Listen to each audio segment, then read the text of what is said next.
Sallallahu ala Muhammad, sallallahu alaihi wasallam, sallallahu ala Muhammad, sallallahu alaihi wasallam. Waalaikumsalam warahmatullahi. Waalaikumsalam warahmatullahi wabarakatuh. Innal hamdalillah nahmaduhu wa nasta'inuhu wa nastaghfiruh wa na'udzu billahi min shururi anfusina wa min sayyiati a'malina man yahdihillahu fala mudhillalah wa may yudlil fala hadiyalah. Asyhadu an la ilaha illallah wahdahu la syarikalah wa asyhadu anna Muhammadan abduhu wa rasuluh la nabiyya wa la rasula ba'dah. Allahumma fashalli wa sallim wa barik ala nabiyyina Muhammadin wa ala alihi wa ashabihi wa man tabi'ahum bi ihsan ila yaumiddin. Wasikum wa nafsi bitaqallah kama qala ta'ala a'udzu billahi minasyaitonir rajim. Bismillahirrahmanirrahim. Ya ayyuhalladzina amanu taqullaha haqqa tuqatih wa la tamutunna illa wa antum muslimun. Qala Rasulullah sallallahu alaihi wasallam ittaqillaha haitsu kunt wa atbi'is sayyi'atal hasanata tamhuha wa khaliqin nasa bi khuluqin hasanin. Amma ba'd. Bapak Ibu Ibu sekalian dirahmati oleh Allah, alhamdulillah puji syukur kehadirat Allah Subhanahu wa taala pada pagi hari ini ba'da subuh kita bisa berkumpul dan bermajlis. Semoga salawat serta salam juga senantiasa kita sampaikan kepada uswah hasanah Nabi Muhammad sallallahu alaihi wasallam beserta keluarganya, sahabatnya dan seluruh pengikutnya yang setia hingga yaumil qiyamah. Bapak Ibu sekalian yang dirahmati oleh Allah, pertama nih sedianya kajian ini harusnya beberapa pekan lalu ya. Waktu itu saya ada halangan dan kemudian tidak bisa terlaksana. Insya Allah alhamdulillah hari ini kita bisa melaksanakan kajian yang sempat tertunda yang lalu dengan tema yang sudah kemarin diumumkan bahwa kebangkitan atau bangkitnya peradaban Islam ya, antara kenyataan, harapan dan tantangannya.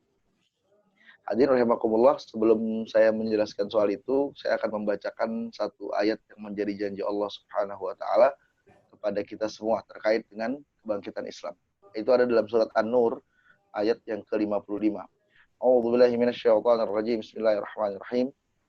Wa'addallahu alladhina amanu minkum wa 'amilus solihati la yastakhlifannahum fil ardi kama istakhlafal ladzina min qablihim wala yumakkinanna lahum dinahum alladzi irtada lahum wala yubaddilannahum min ba'di khaufihim amna ya'budunani la yusyrikuna bi syai'a wa man kafara ba'da dzalika fa ulaika humul fasiqun. Ini surat An-Nur ayat 55. Artinya Allah telah menjanjikan kepada orang-orang di antara kamu yang beriman dan yang mengerjakan amal soleh bahwa dia sungguh akan menjadikan mereka berkuasa di muka bumi sebagaimana dia telah menjadikan orang-orang sebelum mereka berkuasa, dan sungguh dia akan meneguhkan bagi mereka agama yang telah Allah ridhoi, dan dia benar-benar mengubah keadaan mereka setelah berada dalam ketakutan menjadi aman sentosa. Mereka tetap menyembah Allah dan tidak menjatuhkan Allah dengan sesuatu apapun. Tetapi barang siapa tetap kafir setelah janji itu, maka mereka itulah orang-orang yang fasik. Nah, ini surat An-Nur ayat 55 ini menjadi kabar gembira sekaligus janji bagi orang beriman bahwa Allah akan menjadikan mereka berkuasa di muka bumi. Yang menarik ya, kalau Bapak Ibu-ibu baca dalam teks Arabnya, ya saya ulang nih. Dalam teks Arabnya, wa'adallahu alladhina amanu minkum wa 'amilus solihati la yastakhlifannahum. Menggunakan kata-kata la yastakhlifannahum. Sungguh Allah akan menjadikan mereka berkuasa. Itu menggunakan kosakata dalam bahasa takhlifannahum. Itu pecahan kata dari kata-kata khilafah. La yastakhlifannahum itu. Jadi, nah ini pengetahuan tambahan saja. Ini bukan soal kita bahas soal khilafah, tapi pengetahuan tambahan kalau ada orang-orang zaman ini, kadang-kadang nih ada orang masih ngomong gini. Ini kok umat Islam ada yang ngomong-ngomongin khilafah nih, apa ini ya? Nggak ada tuh perintah menegakkan khilafah dalam Quran. Salah sekali mereka. Ya, itu ada dalam surat An-Nur ayat 55. Jadi kalau ada orang ngomong, wah nggak ada tuh bahasa-bahasa khilafah dalam Quran tuh ya, itu berarti baca Quran aja belum lengkap. Kira-kira begitu ya. Nah, Bapak Ibu, kita bicara soal bangkitnya peradaban Islam ya, antara realita, tantangan dan apa namanya harapan kita terhadap itu. Nah, ini menarik kalau kita bahas pada kesempatan pagi hari ini ya. Ini bertepatan dengan salah satu simbol peradaban Islam yang kemudian kembali difungsikan sebagai masjid, yaitu Masjid Hagia Sophia di Istanbul. Ini yang kemudian menarik ya, itu salah satu simbol. Bahwa Ibu bisa lihat ya, sebelum saya bahas itu coba lihat bagaimana Hagia Sophia yang dulunya atau kemarin-kemarin difungsikan sebagai museum lalu dirubah menjadi masjid, itu seluruh dunia rame itu, repot ya, sampai Paus Franciscus ikut komen ya, keberatan dengan itu. Kenapa? Ya ini tapi saya nggak bahas itu ya. Kalau bahas itu bisa satu kajian sendiri itu nanti kalau saya bahas sejarahnya. Kenapa sampai kemudian pada rame dengan hal tersebut? Karena Hagia Sophia itu memang simbol kemenangan kaum muslimin atas pasukan Kristen, ya, terutama pasukan Kristen atas runtuhnya satu imperium besar yaitu Imperium Bizantium atau Romawi Timur, ditandai dengan berubahnya Hagia Sophia dari gereja menjadi masjid. Itu tepatnya itu ditaklukkan tanggal 29 Mei tahun 1453. Ya. Itu ditaklukkannya Konstantinopel, ya. Itu kota yang sekarang diganti namanya, waktu itu diganti namanya Sultan Muhammad Al-Fatih atau Sultan Muhammad II, diganti namanya jadi Istanbul. Ya, dulunya namanya Konstantinopel. Konstantinopel itu artinya bahwa Konstantin itu nama kaisar pertama Bizantium dan nama kaisar pertama yang memasukkan agama Kristen ke Eropa. Sampai dia dinobatkan jadi manusia suci itu, Saint Constantinus atau Santo Constantinus. Ya, dia tuh yang membangun kota Konstantinopel. Maka nama Konstantinopel itu artinya bahasa Yunani kotanya si Konstantin. Lalu setelah ditaklukkan oleh Muhammad Al-Fatih diganti namanya jadi Istanbul. Islam itu Islam, Bul atau ibu kota Islam. Ya. Dan ditandai dengan perubahan fungsi dari gereja menjadi Masjid Hagia Sophia. Itu sekian abad yang lalu ya. Lalu tahun 1934 diganti fungsinya menjadi museum oleh Mustafa Kemal Atatürk, yaitu bapak sekularisme Turki. Nah, kemudian hari ini difungsikan kembali jadi masjid, jadi rame. Nah, itu simbol kemenangan peradaban Islam. Nah, ini bukan tambahan di awal ya. Nah, jadi tepat sekali kalau hari ini pas momennya kita bahas soal itu. Bapak Ibu sekalian rahmatullahi Allah, kalau kita bicara peradaban, ya, maka dia bukan hanya sekedar keyakinan atau kepercayaan. Ya, selama ini banyak orang memahami Islam itu hanya sekedar agama atau Islam hanya sekedar seperangkat keyakinan yang diyakini oleh manusia atau seperangkat ritual. Ya, kadang ada yang memahami seperangkat ritual, maksudnya pasti ya Islam itu agama yang mengajarkan kita ritual-ritual seperti ibadah salat dan lain sebagainya. Terus ada yang memahami Islam itu sekedar yakin bahwa Allah adalah pencipta, Allah adalah Tuhan kita dan lain sebagainya. Padahal kalau kita ingin mempelajari Islam secara utuh, Islam bukan hanya bicara sekedar ritual atau keyakinan saja, tapi dia juga bicara aspek sosial, dia juga bicara aspek politik, dia juga bicara aspek ekonomi, yang mana kalau semuanya itu kita kita jalankan sesuai Islam, maka Islam akan tumbuh sebagai sebuah peradaban. Ya, atau kalau dalam bahasa Inggrisnya civilization. Ya, Bapak Ibu sekalian Allah, apa sih pilar-pilar peradaban itu dulu? Ntar kita buktikan bahwa ternyata Islam itu memiliki pilar-pilar tadi. Pilar peradaban yang pertama adalah ada masyarakatnya. Ya, itu yang pasti itu. Peradaban itu ada masyarakatnya atau ada umatnya, ada manusianya. Ya. Kemudian yang kedua ada ideologinya. Nah, ada ideologinya tuh. Nah, saya menggunakan kalimat ideologi bukan menggunakan kalimat keyakinan. Nanti kalau saya menggunakan kata keyakinan kesannya dia hanya keyakinan saja. Tapi kalau ideologi itu keyakinan, pola pikir, dan kemudian cara pandang ideal, itu ideologi. Ya, tujuan. Jadi, kalau peradaban itu ada masyarakatnya, ada ideologinya. Nah, kalau saya bicara ideologi berarti udah include di dalamnya ada keyakinan di situ, ada kepercayaan di situ. Kemudian ada apa lagi? Ada pembangunan, ya. Ada development. Pembangunan apa? Pembangunan manusia maupun pembangunan yang non manusia. Dalam hal ini adalah pembangunan lingkungan, pembangunan negara misalnya. Itu yang ketiga ya, pilar peradaban yang ketiga. Lalu yang keempat adalah ada perkembangan ilmu pengetahuan. Itu saya kira itu 4 pilar utama peradaban ya. Kalau mau ditambahin yang lain bisa ya, tapi ini 4 pilar utama nih ya. Yang pertama ada masyarakatnya, yang kedua ada ideologinya, yang ketiga ada pembangunan ya. Pembangunan di situ bisa manusia atau pembangunan fisik dan non fisik lah ya. Kemudian yang terakhir ada ilmu pengetahuan di situ. 4 pilar utama peradaban. Kalau saya mau panjangin ya, itu kalau kita singkat dengan IPOLEK Sosbud Hankam. Ilmu pengetahuan, politik, ekonomi, sosial, budaya, pertahanan, keamanan. Nah, ketika semua aspek tadi itu ada dalam sebuah masyarakat dan itu berkembang ya dengan 4 pilar tadi, maka dia bisa disebut sebagai peradaban. Nah, saya mau bicara masa lalu dulu nih. Ya, kan kita nanti akan bicara fakta, tantangan, dan harapannya. Saya mau bicara masa lalu dulu. Nah, semua aspek tadi, 4 pilar ya. Yang pertama, tadi saya sebutkan adalah masyarakatnya. Masyarakat Islam sudah ada. Kapan pertama kali, kalau kita bicara sejak era Rasulullah SAW saja, ya kita tidak bicara era nabi-nabi sebelumnya, tapi kita bicara dari era Nabi Muhammad SAW, itu jelas masyarakatnya ada. Bahkan sampai sekarang istilah itu masih sering digunakan, disebutnya apa? Masyarakat Madani. Itu kan diambilnya sejak masyarakat Madinah yang dibentuk oleh Rasulullah SAW.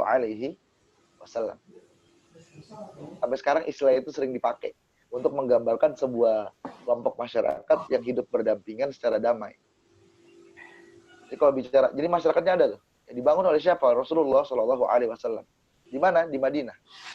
Dan disebutnya sampai sekarang masyarakat Madani. Dan saya harus sampaikan ke Bapak Ibu sekalian yang dirahmati oleh Allah, jangan berpikir bahwa ketika Rasulullah berkuasa di Madinah, kadang orang memandang, oh iya, semua orang beragama Islam karena Nabi Muhammad di situ. Tidak. Masyarakat Madinah tuh ya Yahudinya ada, Nasraninya ya ada, belum lagi kemudian perbedaan suku-suku atau kabilah-kabilah. Jadi masyarakat Madinah waktu itu cukup kompleks ya.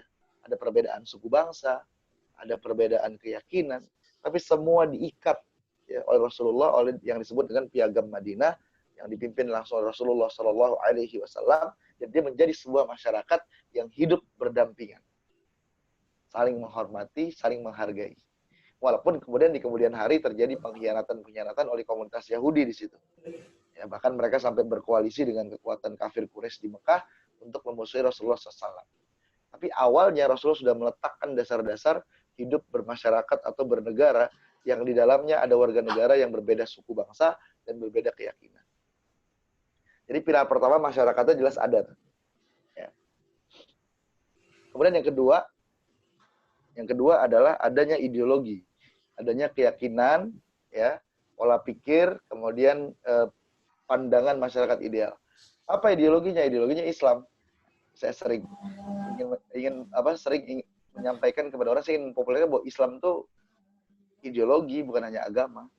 Dia harus menjadi keyakinan, dia harus menjadi aturan ritual, dia harus menjadi pola pikir setiap manusia. Kalau kita ini kan sekarang dicampur-campur nih, bukan campur-campur, aneh ya. Misalkan agamanya Islam tapi ideologinya apa misalnya.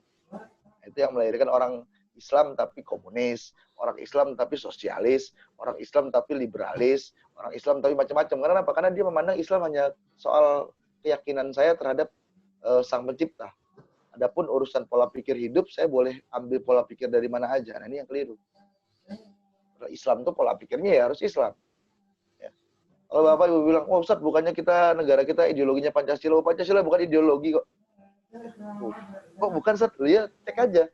Bung Karno pertama kali pidato soal Pancasila, ya termasuk pidato beliau di Dewan PBB, beliau mengatakan Pancasila itu filosofi Grundslag. Pancasila itu adalah filosofi dasar. Beliau nggak pernah bilang itu ideologi. Jadi kalau sekarang ini dibilang Pancasila ideologi itu ahistoris. Dia filosofi of Grundslag. Nah, silakan baca sejarahnya. Nah, soal kemudian banyak para ulama atau kiai di Indonesia mengatakan bahwa nilai Pancasila itu sebenarnya semua ada dalam Islam, itu bisa jadi iya. Itu benar. Jadi nilai-nilai dalam Pancasila itu dalam Islam juga ada, jadi kompatibel. Tapi Islam lebih lengkap dari sekedar hal tadi. Nah, jadi pilar yang kedua soal ideologi, Islam nggak punya. Rasulullah menanamkan pola pikir kepada para sahabat yang sampai dari pola pikir masyarakat jahiliyah yang cenderung liberal. Ya. Jadi waktu itu orang-orang jahiliyah tuh kalau sekarang tuh kayak orang liberal. Ya, zina bebas, mabuk bebas. Pokoknya mereka menjalankan hidup sekehendak mereka aja. Selama menurut pola pikir mereka, menurut akal mereka itu baik, mereka sepakati, ya udah boleh. Jadi masyarakat jahiliyah itu liberal. Lalu dirubah sama Rasulullah sampai benar-benar menjadi masyarakat yang siap untuk diatur dan dibatasi dengan aturan apapun. Bahkan sampai aturan yang benar-benar menentang kebiasaan mereka. Saya ambil contoh ya. Ketika turun ayat tentang pengharaman khamar. Jadi bapak-bapak, ibu-ibu kalau baca ayat tentang pengharaman khamar, khamar itu minuman beralkohol. Ya.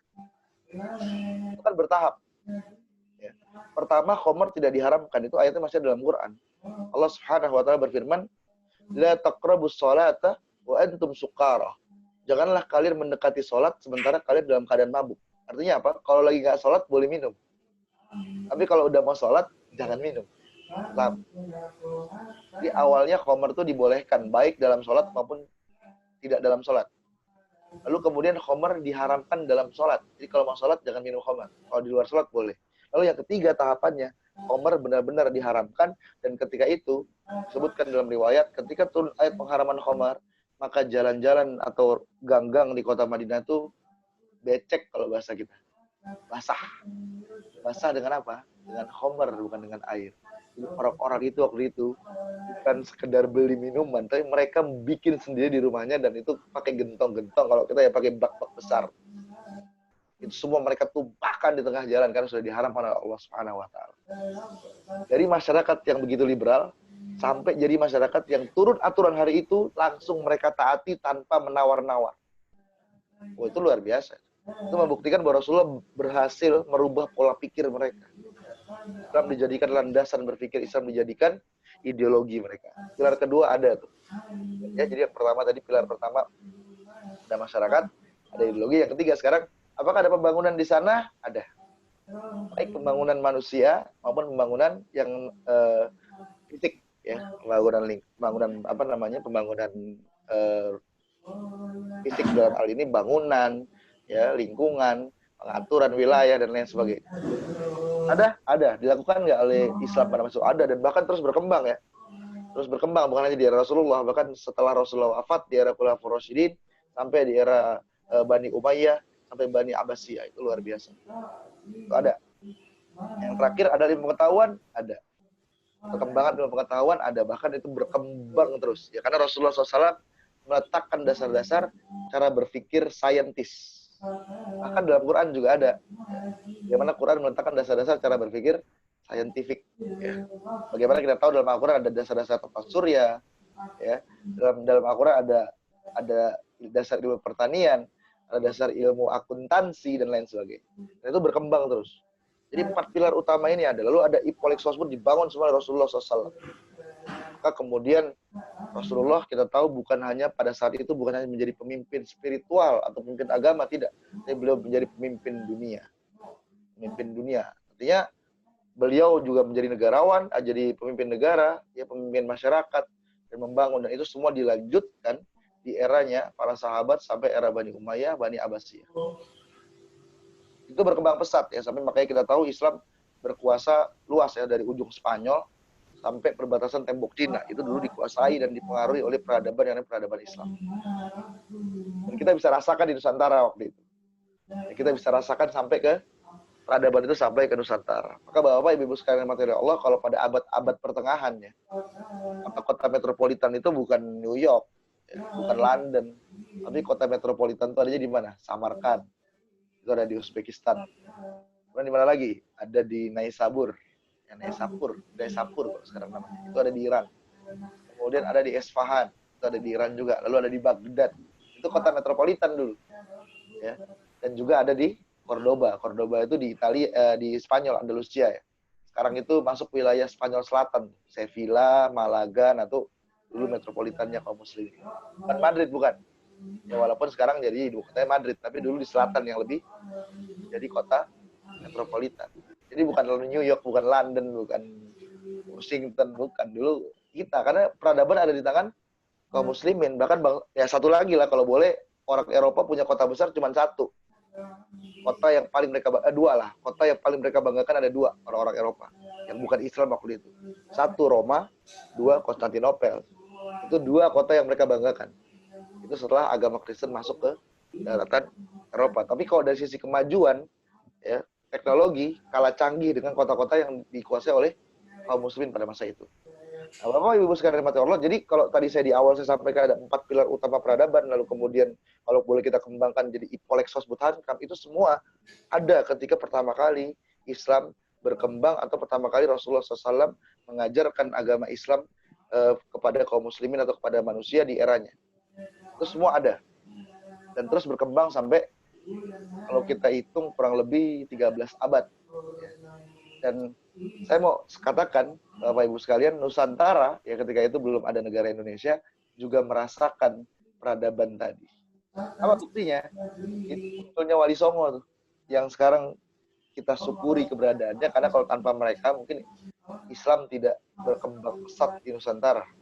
Ya, bayangkan Nusantara yang dulunya dikuasai oleh animisme, dinamisme, lalu dikuasai oleh Buddha dan Hindu, bisa berubah secara total dan menjadi satu negeri sampai hari ini kita masih bisa menyaksikan negeri dengan jumlah populasi penduduk muslim terbesar di dunia. Karena dulunya animisme, dinamisme, kemudian Hindu, Buddha berubah. Itu karena apa? Itu karena pengaruh peradaban pada masa itu. Maka muncul Wali Songo tuh kan, dikirim ke sini ya. Ini kan Wali Songo ini kan, kalau kita bicara Wali Songo, Bapak Ibu sekalian rahmati Allah, kadang kita lebih senang mendengar cerita dari mulut ke mulut yang, mohon maaf, lebih ke kanuragannya, lebih kepada cerita yang gaib-gaibnya gitu. Padahal kisah ilmiahnya itu udah banyak ditulis oleh para peneliti. Di antaranya ada tulisan Profesor Dr. Hasanus Simon namanya, dari UGM. Itu meneliti soal Wali Songo. Bagus sekali. Dan di situ belum menjelaskan bahwa ternyata Wali Songo ini kan yang asli orang Jawa Tulen itu cuma satu. Raden Sahid. Itu yang dikenal dengan Sunan Kalijaga. Itu asli Jawa. Sisanya itu keturunan Arab semua tuh. Bahkan salah satunya adalah keturunan Palestina. Atau kelahiran Palestina. Siapa dia? Namanya Ja'far Shadiq. Syekh Ja'far Shadiq. Atau lebih dikenal dengan Sunan Kudus. Itu orang Palestina. Makanya kota Kudus dinamain Kudus tuh. Sejarahnya adalah Sunan Kudus menetap di sana, mendirikan masjid yang sekarang kita kenal dengan Masjid Menara Kudus. Masjid Menara Kudus itu aslinya namanya bukan Menara Kudus. Aslinya namanya Masjidil Aqsa. Namanya sama dengan Masjidil Aqsa yang ada di Palestina. Siapa yang namain? Sunan Kudus. Karena dia orang Palestina, dia berdakwah menetap di situ, dia kangen nama kampung halamannya. Maka dia bangun masjid, dia namakan dengan nama masjid di kampung halamannya Palestina, Masjidil Aqsa. Atau Masjid Al-Quds. Nah, orang Jawa nggak bisa ngomong Al-Quds, jadinya Kudus. Dinamakanlah kotanya jadi kota Kudus. Itu sejarah tuh. Nah, yang kadang kemudian kaum muslim sendiri nggak tahu. Bahkan sekarang lebih mengenal, itu Masjid Menara Kudus. Sebenarnya Masjid Menara Kudus, menaranya yang dipopulerkan. Padahal itu jasanya Sunan Kudus yang orang Palestina. Nah, dari situ tuh kita merasakan peradaban. Lalu menular ke Nusantara. Setelah runtuhnya Majapahit, lalu didirikan kerajaan Demak ya di pesisir utara pantai Jawa, mulai tuh sistem pemerintahan dibangun. Itu contohnya ke siapa? Contohnya ke peradaban yang waktu itu jadi peradaban utama dunia, yaitu Islam. Ya, makanya kalau nanti Bapak Ibu bisa membaca tentang sejarah Wali Songo itu bukan hanya pendakwah, mereka ada yang ahli manajemen kota, ada yang ahli irigasi, ada yang ahli pertanian. Itu jadi selain pendakwah, mereka adalah ahli-ahli di bidang-bidang tadi. Jadi mereka dikirim suruh berdakwah sekaligus mengembangkan masyarakat yang ada. Itu luar biasa. Itu bukti bahwa kita Nusantara pernah merasakan kehebatan peradaban Islam dan kita merasakan pengaruhnya. Ya. Bukti lain adalah bagaimana kemudian salah satu pahlawan besar negeri ini, ya, yaitu Pangeran Diponegoro, itu melakukan perang melawan Belanda selama 5 tahun ya, 1825 sampai 1830. Itu perang yang paling monumental yang disebut Perang Jawa. Itu menggunakan pasukannya itu, struktur pasukannya itu menggunakan struktur pasukan Turki Utsmani. Makanya komandan panglimanya namanya Sentot Ali Basya. Ali Basya itu bukan nama, nggak ada orang Jawa namanya Ali Basya waktu itu. Ali Basya itu gelar. Kalau kita tuh jenderal, panglima. Nah, itu bahasa Ali Basya itu bahasa Turki. Itu dipakai oleh Diponegoro. Itu bukti ya.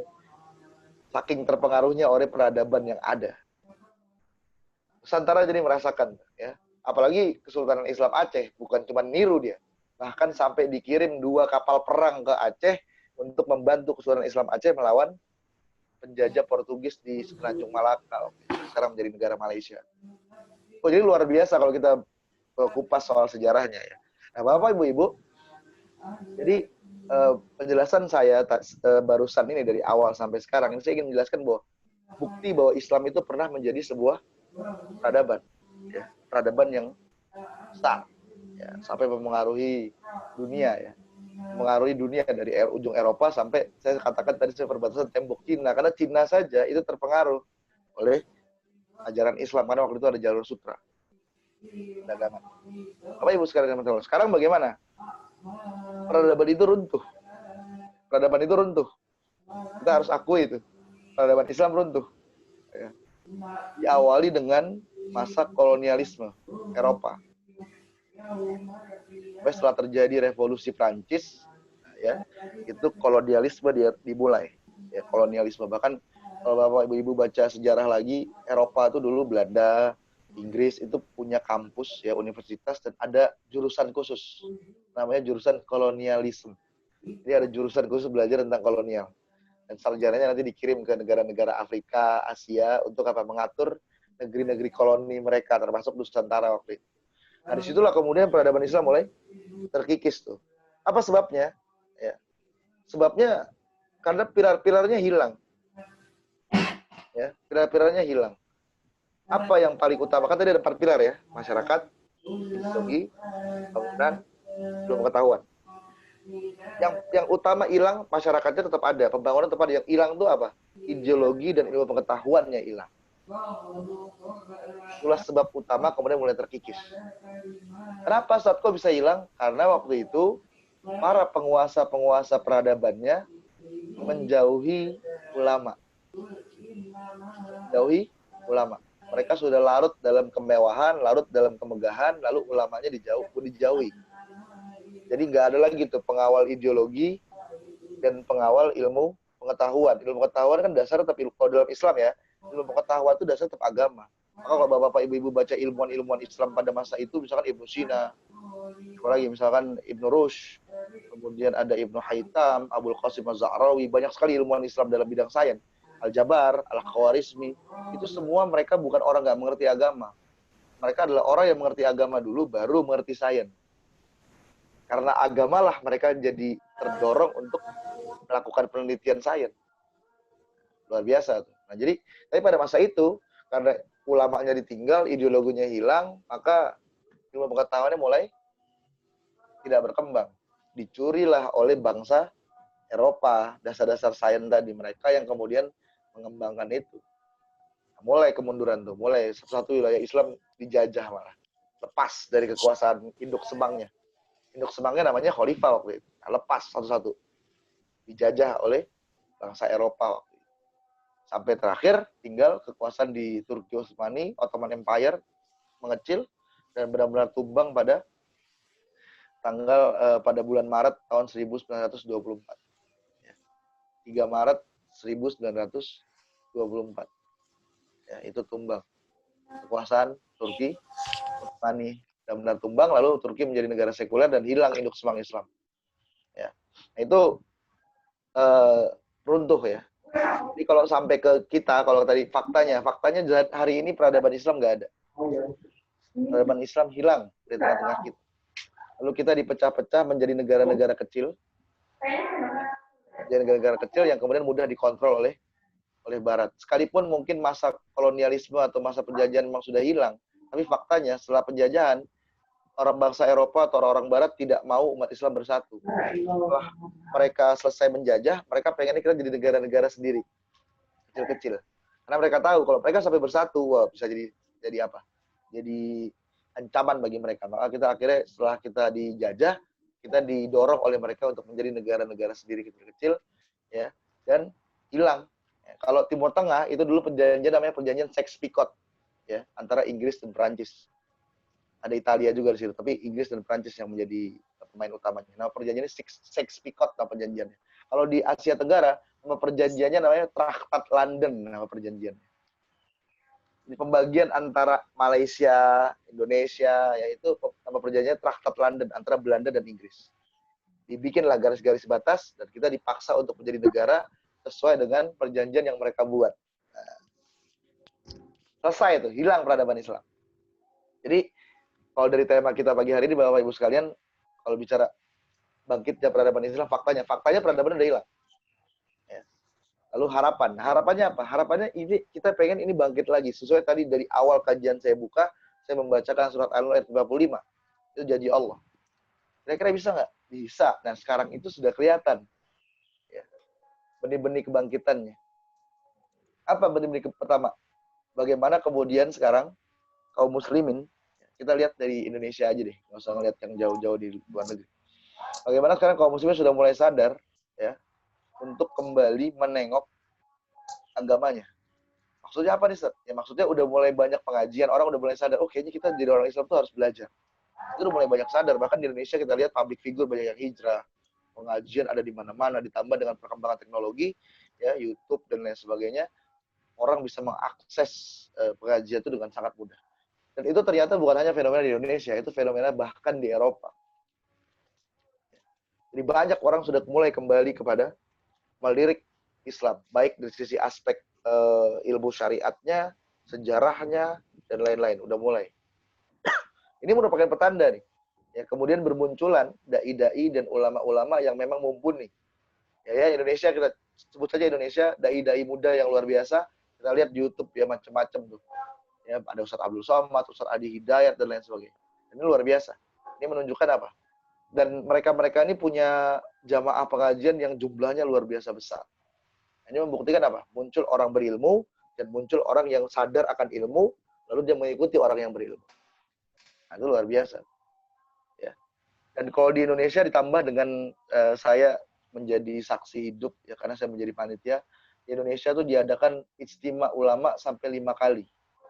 Ijtima ulama itu pertemuan ulama se-Indonesia dari Sabang sampai Merauke. Mengumpulkan lebih kurang 1.500 ulama dari Sabang sampai Merauke. Lintas ormas, ya lintas mazhab kita kumpulkan dalam satu tempat untuk bermusyawarah. Saya tahu persis kan saya panitianya. Dan itu berhasil 5 kali loh kita adakan di Jakarta dan Jawa Barat. Itu kan menunjukkan apa? Mulai ada penyatuan umat untuk ukuran Indonesia. Ya belum lagi dunia. Dunia juga. Jadi kalau dari situ ada. Nanti akan saya sebutkan dalil-dalilnya. Tadi satu sudah saya sebutkan di awal sekali. Surat An-Nur ayat 55 itu membuktikan Allah janji itu kita akan berkuasa kembali. Selama 4 pilar ini kembali ada. Ya. 4 pilar. Kalau soal masyarakat itu pasti ada. Pembangunan pasti masih ada. Tapi 2 yang hilang. Ideologi dan ilmu pengetahuannya yang hilang. Karena banyak orang Islam nggak aware dengan ilmu. Karena menganggap ya itu bukan kewajiban, padahal itu kewajiban untuk ilmu, termasuk ilmu agama. Kan sekarang udah ada bank syariah, masyarakat sudah sadar, banyak orang yang kemudian berhenti menyimpan uangnya di bank riba, pindah ke bank syariah, pembangunan ekonomi Islam ada. Bahkan kesadaran politik Islam pun sekarang dibangun. Ya. Tadi yang saya sebut ada ijtima ulama sampai 5, itu kan ulama itu berkumpul untuk membicarakan bagaimana kita bisa mengarahkan umat dalam bersikap terkait urusan politik. Itu jadi kesadaran Ipolexos Budhankamnya ini udah mulai diislamisasi lagi sekarang. Nah, ini tanda-tanda akan kembalinya peradaban Islam kalau ini konsisten terus berjalan. Jadi kalau harapan itu selalu ada. Nah, Bapak Ibu sekalian, dari Allah, kenapa harapan itu selalu ada? Ya, pertama janji Allah dalam Quran. Yang kedua apa? Hadis Rasulullah SAW. Ya. Kalau kemunduran jelas dalam hadis udah banyak disebutkan soal kemunduran umat Islam. Ya, saya bacakan dulu hadis tentang kemundurannya lah. Ya. Setelah itu baru nanti saya setelah itu baru saya bicara hadis tentang janji Allah. Sekarang saya baca dulu hadis kemundurannya. Ya. Biar biar kita tahu, ngerti gitu ya. Ini saya baca dulu hadis tentang kemunduran peradaban Islam. Ya, di sini Rasulullah SAW menjelaskan qala Rasulullah sallallahu alaihi wasallam yusikul umamu an tada'a alaikum kama tada'al kallatu ila qad'atiha. Rasulullah SAW mengatakan akan ada satu masa di mana umat-umat atau umat-umat di dunia ini akan memperebutkan kalian, ya, sebagaimana, mohon maaf ini memang kalimat hadisnya begitu, sebagaimana anjing memperebutkan makanan di dalam satu bejana atau satu piring. Faqala qail, lalu ada seorang sahabat berkata, wa min qillati nahnu yauma izin. Apakah pada masa itu kami jumlahnya sedikit wahai Rasulullah? Qala, Rasulullah menjawab, bal antum yauma idzin katsirun. Lampu. Walakinnakum gusaun kagusa'is sail. Lalu Rasulullah mengatakan gini. Jadi awalnya Rasulullah mengatakan nanti umat-umat di dunia ini akan memperebutkan kalian sebagaimana sekumpulan anjing pemangsa memperebutkan makanan dalam satu bejana. Lalu kemudian sahabat bertanya, ya Rasulullah, apakah jumlah kami sedikit pada masa itu? Rasulullah menjawab, bal antum yauma izin katsirun walakinnakum gusaun kagusa'is sail. Tidak, kata Rasulullah, pada masa itu nanti jumlah kalian banyak, kata Rasulullah. Tapi kalian seperti buih, sebagaimana buih di lautan. Wala yanza'annallaha min suduri aduwikum al-mahabata minkum wala yaqdhifannallahu fi qulubikum al-wahn. Rasulullah mengatakan, terus Allah mencabut rasa takut dari dalam hati, dari dada-dada musuh-musuh kalian. Jadi Allah mencabut rasa takut dari dada-dada musuh-musuh kalian. Dan kalian dijangkiti sebuah penyakit. Nama penyakitnya adalah al-wahan, penyakit hati. Hati kalian dijangkiti penyakit namanya al-wahan. Lalu para sahabat bertanya, faqala qail, sahabat bertanya, ya Rasulullah, wa mal wahan wa mal wahnu? Qala hubbud dunya wa karahiyatul maut. Nah, ini hadis dari Hudzaifah ibnu Yaman sahih diriwayatkan oleh Imam Muslim. Nah, Bapak Ibu sekalian materi Allah, hadis tadi saya bacakan satu saja. Ada beberapa hadis, tapi saya bacakan satu ini. Kenapa? Ini hadis paling mewakili. Ini Rasulullah sudah mengabarkan akan ada satu masa di mana umat-umat di dunia akan memperebutkan kalian sebagaimana anjing pemangsa memperebutkan makanan dalam satu piring, kata Rasulullah. Terus para sahabat bertanya, Rasulullah, apakah jumlah kami sedikit pada masa itu? Tidak, kata Rasulullah, bahkan jumlah kalian banyak. Tapi kalian seperti buih yang ada di lautan. Artinya nggak ada artinya banyaknya kalian tuh.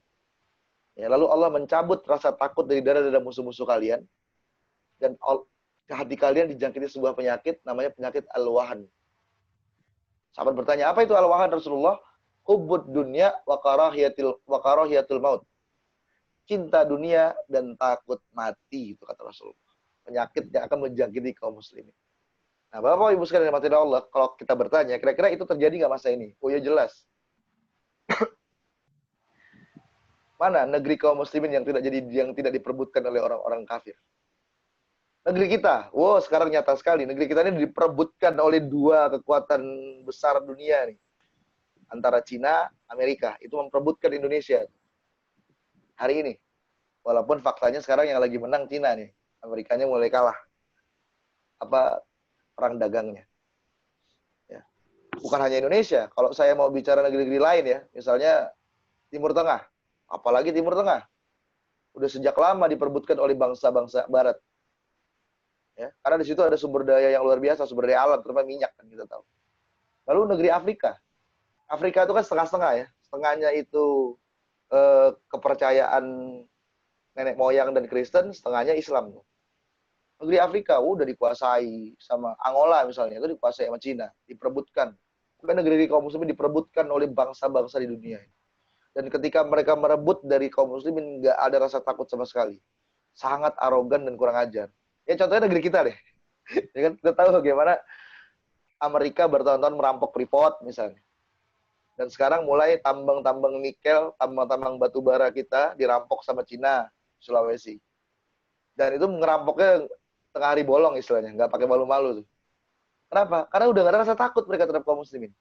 Kaum muslimin udah dianggap nggak punya harga diri. Bukti paling gampang saya sering menyampaikan kepada hadirin kalau saya ngisi pengajian Bapak Ibu sekalian. Kalau ada ratusan ribu kaum muslimin meninggal, itu seperti nggak ada artinya. Tapi kalau ada satu orang Amerika mati, itu beritanya berhari-hari, berminggu-minggu. Atau ada satu orang Eropa mati begitu, itu beritanya berminggu-minggu headline. Tapi ada ratusan ribu orang di Suriah meninggal, ya, ratusan ribu orang di Palestina meninggal bertahun-tahun, itu kadang doang sekali-kali diberitakan. Gak usah jauh-jauh deh, yang kemarin tuh ada di Amerika ada namanya George Floyd yang orang kulit hitam mati, itu diberitakan seluruh dunia sampai luar biasa. Padahal dalam waktu bersamaan, ya, ada Ilhaq namanya, nama panjangnya saya lupa, itu orang Palestina, pemuda Palestina autis, ya, dia punya ya gangguan autis gitu, lalu ditembak mati oleh tentara Israel di perbatasan pemukiman Israel dan Palestina di tepi barat. Nggak diberitakan tuh, ya kan? Ditembak mati loh. Padahal dia orang yang punya gangguan jiwa, wajar kalau kemudian dia salah jalan misalnya, itu ditembak mati, lalu orang-orang Palestina di tepi barat menuntut keadilan, ya, tapi ya ditutup kasusnya sama Israel. Tapi satu orang kulit hitam di Amerika mati, itu diberitakan luar biasa. Karena kenapa? Karena dia orang Amerika. Seakan-akan nyawa orang Amerika tuh harganya 50 kali lipat nyawanya orang Islam. Jadi orang Islam nggak perlu dihargai, tapi mereka dihargai, luar biasa. Ya kan? Nah, itu yang terjadi di masa kita. Itu membuktikan apa? Ya memang kita udah nggak dianggap nggak ada harganya. Nah, Bapak Ibu, tadi kan saya bicarakan hadis tentang yang disampaikan Rasulullah itu terjadi pada masa kita. Tapi kita kalau baca hadis tentang akhir zaman disampaikan Nabi, bukan berarti misalnya gini, kita terus membenarkan, iya emang itu terjadi, iya, tapi bukan berarti kita kemudian menyerah dalam keadaan. Maksud Rasulullah mengabarkan hadis-hadis seperti tadi adalah, kalian akan mengalami masa-masa seperti itu, tapi bukan berarti kalian disuruh membenarkan dan berdiam diri. Enggak, justru kalian disampaikan Rasulullah dari dulu, supaya kita apa? Mengantisipasi dan mewaspadai. Bangkit dari keadaan tadi. Nah, kalau hadis-hadis yang kabar gembiranya, Rasulullah menyampaikan kepada kita, la tazalu ta'ifatun min ummati zahirina 'alal haqq, kata Rasulullah. La yadurruhum man khadalahum hatta ya'ti amrillah. Akan senantiasa ada sekelompok dari umatku, kata Rasulullah, yang tegak di atas kebenaran. Dan mereka menampakkan diri, kata Rasulullah. Dan tidak ada yang bisa memudaratkan mereka, orang-orang yang menyelisih mereka, sampai datangnya keputusan Allah, sampai datang hari kiamat. Jadi sampai kapanpun, walaupun keadaan kita seperti digambarkan Nabi, tetap tadi ada sekelompok umat ini. Ya emang nggak disebut lah apakah satu kelompok dalam arti ormas, enggak. Tapi pokoknya selalu ada sekelompok umat ini yang menyuarakan kebenaran. Dan dari mereka lah nanti pelita itu muncul. Ya, sehingga kemudian umat ini mulai kembali diarahkan kepada jalan yang benar. Jadi kalau kabar gembiranya juga ada. Pokoknya, nah, janji Allah tadi dalam Quran, surah An-Nur 55. Hadis-hadis Rasulullah juga banyak. Bahkan Rasulullah mengatakan soal periodisasi kekuasaan dunia, ya. Rasulullah mengatakan masa kenabian sudah berlalu, ya, sesuai dengan keputusan Allah. Lalu masa Khulafaur Rasyidin sudah berlalu, dan nanti akan ada dan akan berlalu sesuai dengan keputusan Allah. Lalu akan muncul mulkan abdan, kata Rasulullah. Mulkan abdan itu akan muncul raja-raja yang menggigit, yang diktator. Akan berlalu, kata Rasulullah, sesuai dengan keputusan Allah. Dan akan diganti dengan era mulkan jabarian. Mulkan jabarian itu apa?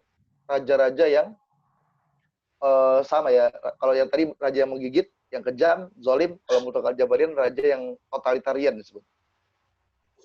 Akan berakhir sesuai keputusan Allah. Dan akan muncul kembali, kata Rasulullah, yang disebut dengan khilafah ala minhajin nubuwah. Akan kembali muncul kekhalifahan dengan metodologi kenabian. Artinya mirip dengan masa awalnya dulu Khulafaur Rasyidin. Itu Rasulullah sudah katakan, kita belum tahu kapan. Sekarang ini para ulama mengatakan kita sudah ada di era mulkan jabarian. Itu membuktikan apa? Peradabannya akan muncul.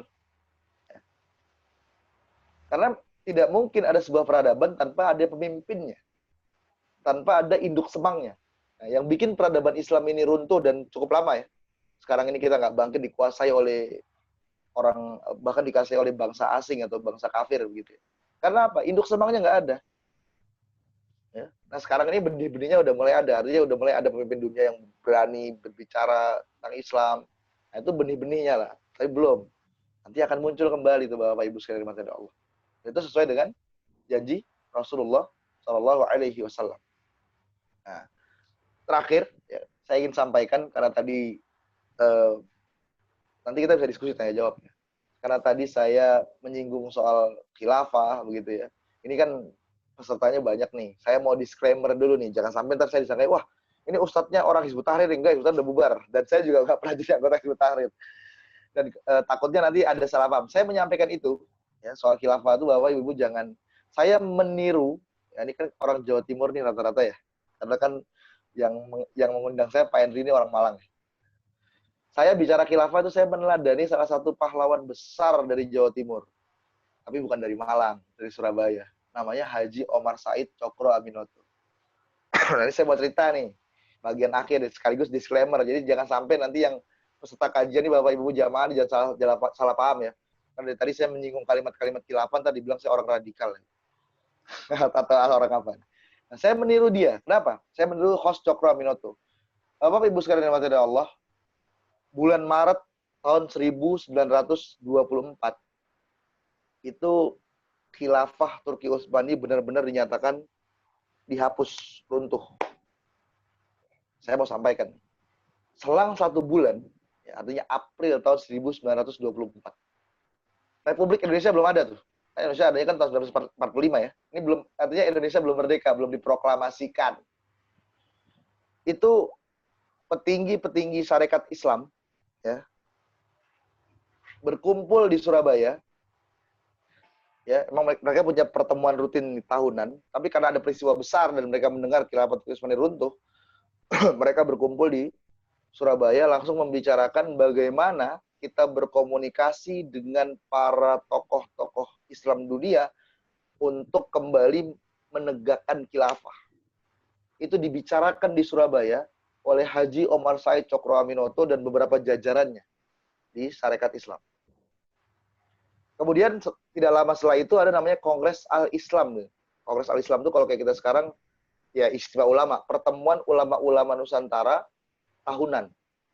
Ya, lintas ormas. Ya, lintas ormas. Waktu itu Muhammadiyah sudah ada, ya. Kemudian syarikat Islam sudah ada. Itu berkumpul di Jawa Barat. Ya.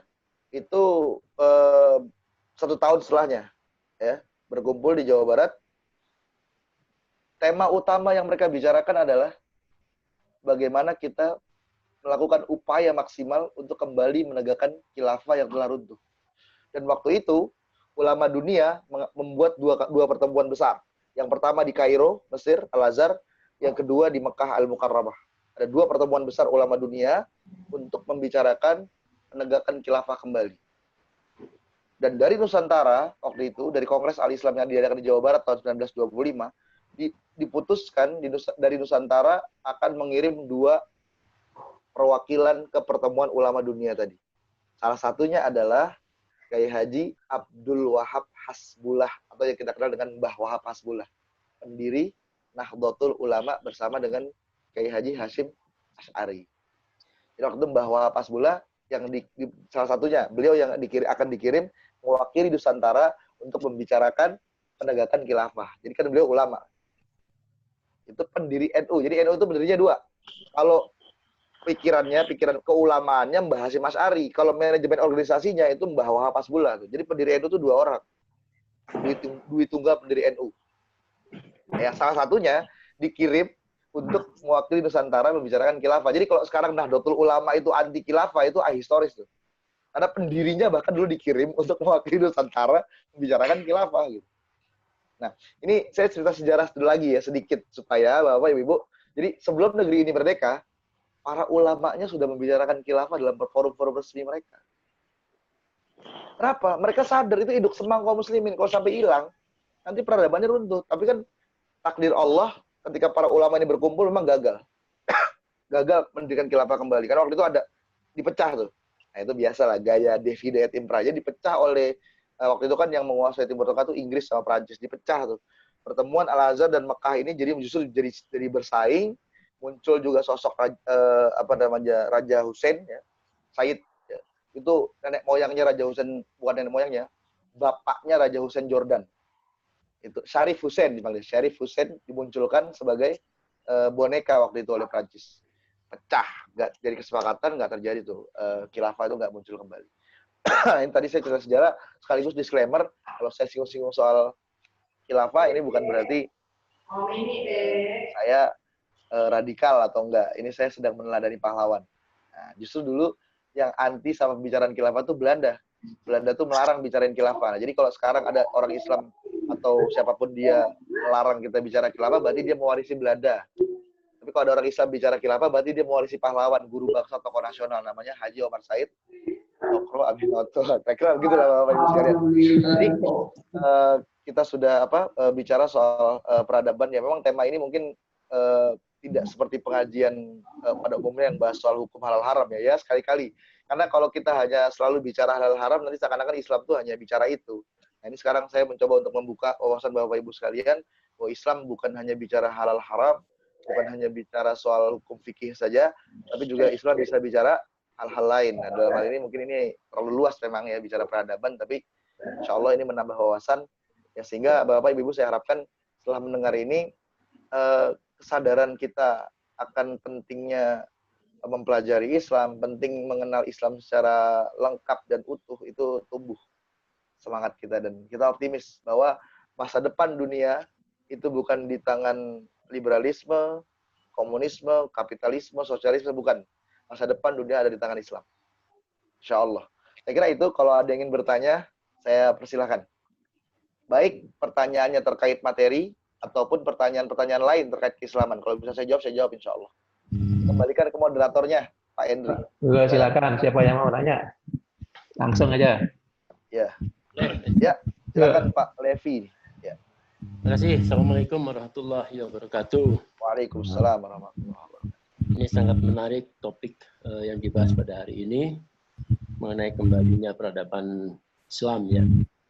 Memang kadang-kadang di antara masyarakat kita yang banyak tidak mengenal atau tidak mengetahui sejarah umat Islam ini, sehingga kondisi ini menurut saya yang menyebabkan masyarakat kita gampang diombang-ambing dengan kebijakan baik dari pemerintah maupun yang lain-lain, yang seolah-olah apa yang diciptakan atau yang dikerjakan oleh umat Islam ini banyak menyimpangnya.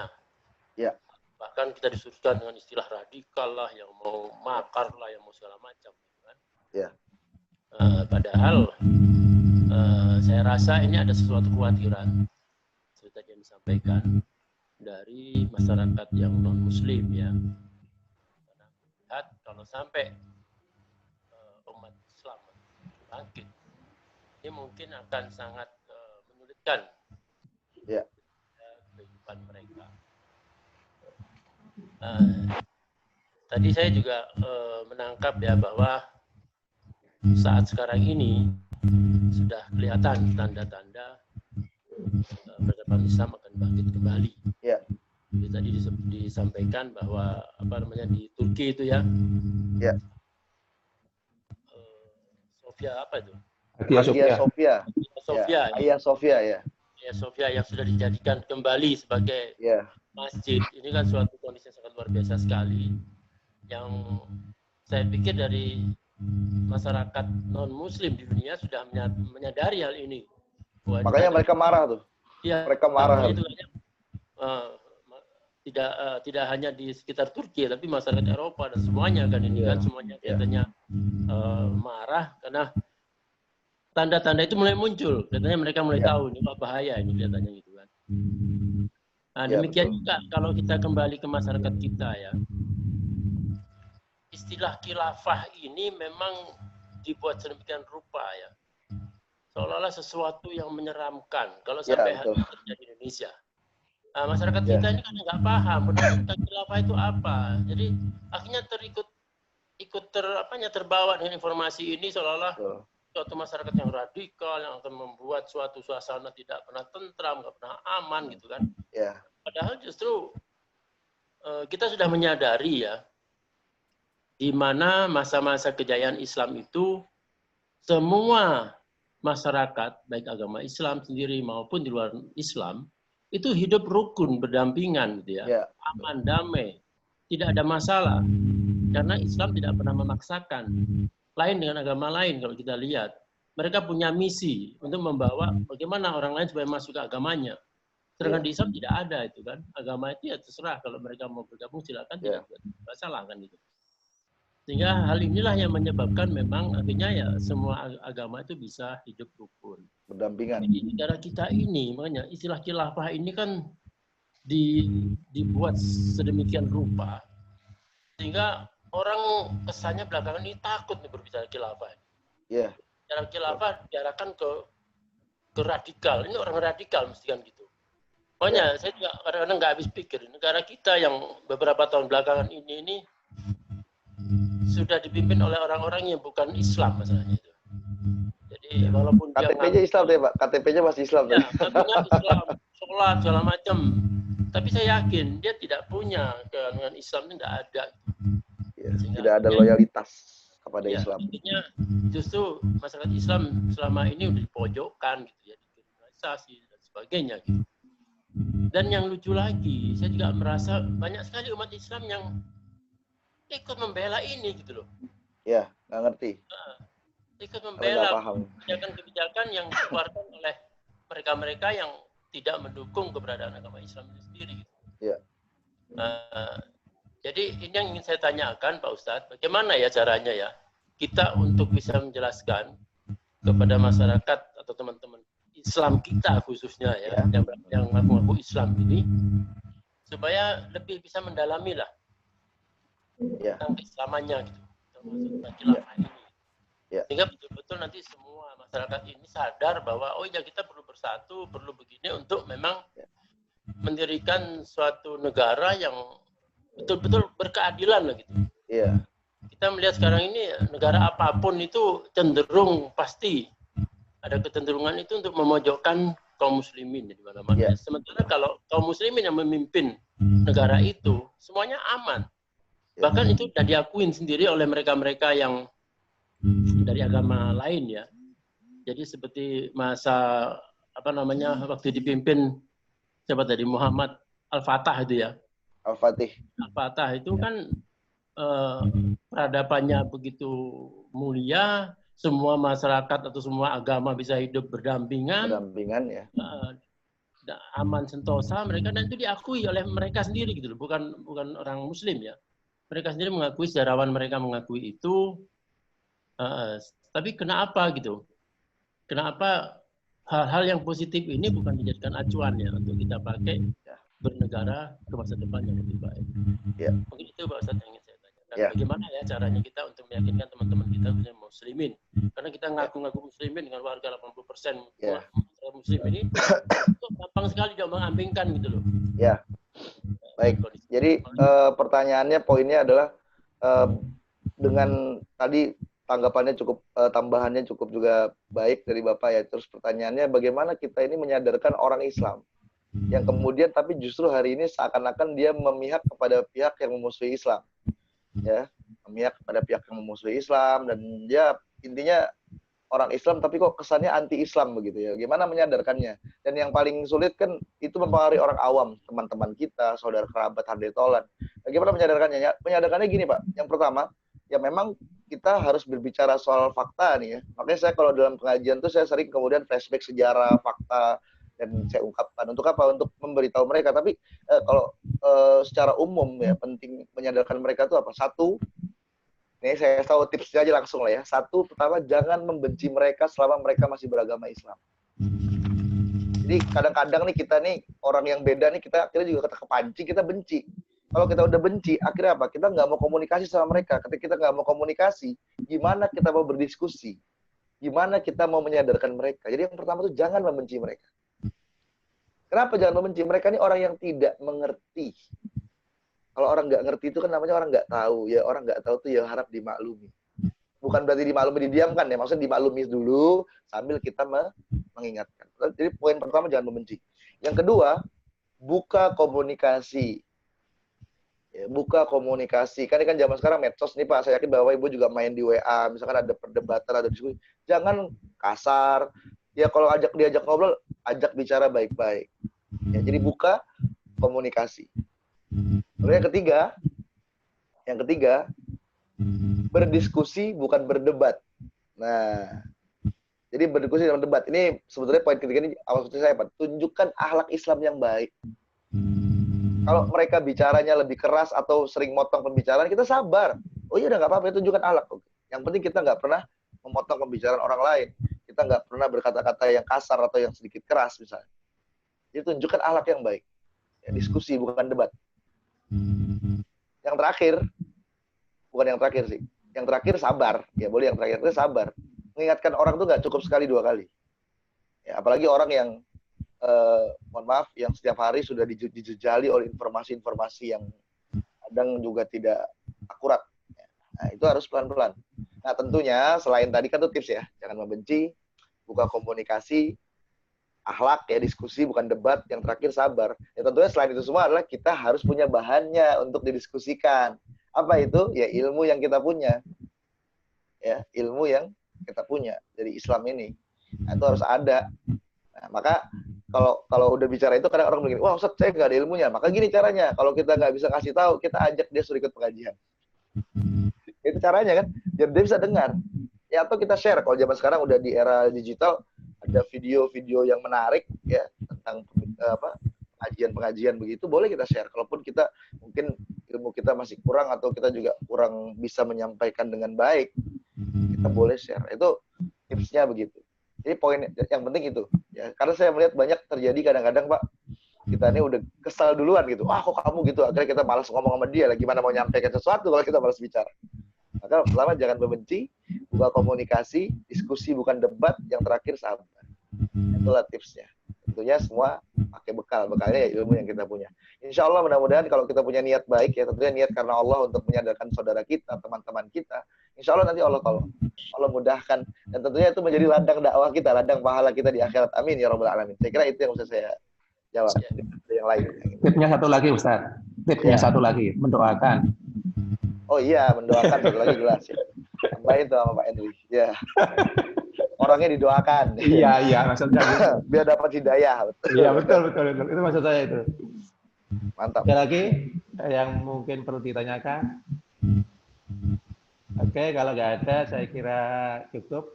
Pak Ustadz, tolong sebelum tutup, kita berdoa bersama. Ya, Bapak Ibu sekalian rahmati Allah, saya kira cukup kajiannya. Mudah-mudahan tema kita hari ini dan apa yang kita bicarakan 1 jam lebih ini bisa bermanfaat untuk kita semua. Dan yang pasti duduknya Bapak Ibu sesaat setelah sholat subuh bersama-sama tadi menjadi pemberat timbangan amal soleh kita di yaumil qiyamah nanti. Amin ya rabbal alamin. Sebelum kita tutup, kita berdoa kepada Allah Subhanahu wa taala. Bismillahirrahmanirrahim. Alhamdulillahirabbil alamin, hamdan naimin, hamdan syakirin, hamdani wa yu'amahu wa yukafi'u mazida. Ya rabbana lakal hamdu kama yanbaghi li jalalika wajhikal karimi wa 'azimi sultanik. Allahumma ighfir lil muslimina wal muslimat wal mu'minina wal mu'minat al ahya'i minhum wal amwat innaka sami'un qaribun mujibud da'wat wa ya qadiyal hajat. Allahumma rabbana la tuzigh qulubana ba'da idh hadaitana wa hab lana min ladunka rahmah innaka antal wahhab. Allahumma rabbana ighfir lana dhunubana wa li ikhwanina alladhina sabaquna bil iman wa la taj'al fi qulubina ghillan lil ladzina amanu innaka ra'ufur rahim. Allahumma rabbana hab lana min azwajina wa dhurriyyatina qurrata a'yun waj'alna lil muttaqina imama. Allahumma arinal haqqa haqqan warzuqna ittiba'ah wa arinal batila batila warzuqna ijtinabah. Allahumma la sahla ila ma ja'altahu sahla wa anta taj'alul hazna idza syi'ta sahla. Allahumma aizzatal islam wal muslimin wa ahlikil kafaratal mubtadi'a wal musyrikin a'da'aka a'da'ad-din. Allahumma ansuril ikhwanana al muslimina fi kulli makan wa kulli zaman. Allahumma rabbana atina fid dunya hasanah wa fil akhirati hasanah wa qina adzabannar. Subhana rabbika rabbil izzati amma yasifun wa salamun alal mursalin walhamdulillahi rabbil alamin. Terima kasih Bapak Ibu sekalian. Akhirul kalam kita tutup dengan doa kafaratul majlis. Subhanakallahumma wa bihamdika asyhadu an la ilaha illa anta astaghfiruka wa atubu ilaik. Assalamualaikum warahmatullahi wabarakatuh. Terima kasih Ustaz. Dan bisa menjadi penambah kita dalam bersyukur.